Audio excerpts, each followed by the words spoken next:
Lee Unkrich directs the film Toy Story 3, and it's a film that's a beautiful spectacle whether you watch it in 3D or not.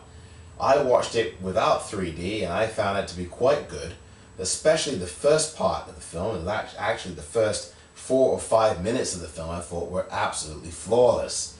And also the last few minutes of the film were great, moving, tugged at your heartstrings. It really was very effective, but it's what's in between this film that I think is a huge problem. Now granted, I must say as an advisory, I have not seen Toy Story or Toy Story 2. I may be the only person in America who hasn't seen either of those films. But what I can tell you is that what I saw in Toy Story 3 was hardly impressive. Certainly not on the order of a film like Up, and certainly not as strong a film as others that I've seen this year.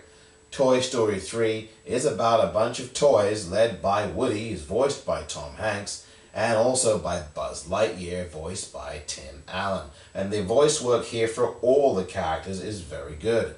The toys find themselves being shipped from Andy's house. Andy's on his way to college, and these toys now have to find a new home.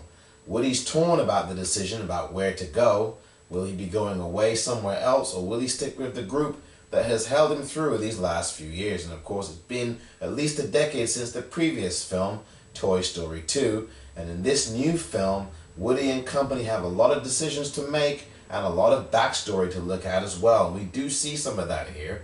The film's opening was so good. My biggest problem with the film is that it seemed to take so many different twists and turns, and it seemed to go to places that it didn't need to go. One of those places is a moment where one of the characters suddenly starts speaking a different language. And there's not really a really good reason for that in the film, and while it works as comic relief, for many I was not amused. I didn't find that anything about that moment or that situation that needed to be in this film. The film rode so well. It had a strength, it had goodwill, it had a really energetic opening of visuals just beyond compare to anything I've seen this year. But why did it decide to take another turn after that? Why did it decide to go in directions it really didn't need to? That's what puzzled me most about this film, and you have to review a film singularly, not in the context of its predecessors. And of course it's something that we all do as reviewers. We compare. It's impossible not to.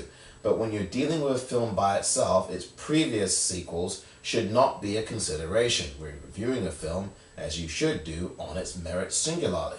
And on this film's merits singularly, sadly enough for me, I was wowed, but I wasn't impressed. I'm Omar Moore for the Popcorn.